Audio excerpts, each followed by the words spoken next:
బైబిల్లో మహావేశ్య ఎవరు? ఆమె ఎందుకంత ప్రమాదకరం? ప్రకటన గ్రంథం ఒక రహస్యమైన స్త్రీ గురించి చెబుతుంది.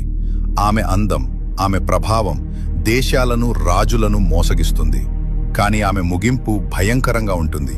ఆమె శక్తి మనం ఊహించిన దానికంటే మరింత చీకటిగా ఉంటుంది. ప్రకటన 17వ అధ్యాయం. ఆమె పేరు మహాబబులోను, పాపాల తల్లి, భూమి వ్యభిచారాల మూలం. ఆమె ఎరుపు రంగు మృగంపై కూర్చుంది, చేతిలో బంగారు పాత్ర పట్టుకొని ఉంది. ఆ పాత్రలో భూమి పాపాల మురికి నిండిపోయి ఉంది. ఆమె ఆకర్షణ ఎవ్వరూ తట్టుకోలేరు. జాతులు, రాజులు, ప్రభువులు అందరూ ఆమె మాయలో పడతారు. కాని ఆమె అసలు ఎవరు? ఆమె అనేది పాపం, విగ్రహారాధన, అబద్ధపు వాగ్దానాల ప్రతీక. సంపదతో, అధికారంతో, భోగాలతో ప్రపంచాన్ని వలలో పడేస్తుంది. ప్రభువులను తనకు లొంగదీస్తుంది.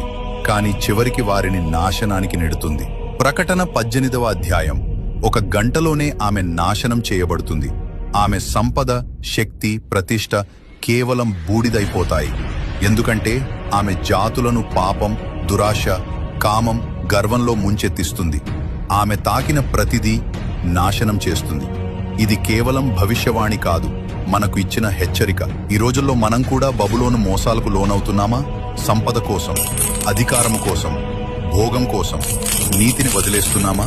బబులోను పతనం మనకు గుర్తు చేస్తుంది. పాపం, మోసంపై నిర్మించిన ప్రతిదీ చివరికి కూలిపోతుంది. మీరు పతనంలో భాగమవుతారా లేక తప్పించుకుంటారా? మీరు ఆ మహావేశ్య ప్రభావం ఇప్పటికీ బలంగా ఉందని నమ్మితే ఆమేన్ అని టైప్ చేసి ఈ వీడియోని ఇతరులతో పంచుకోండి. ఆలస్యం కాకముందే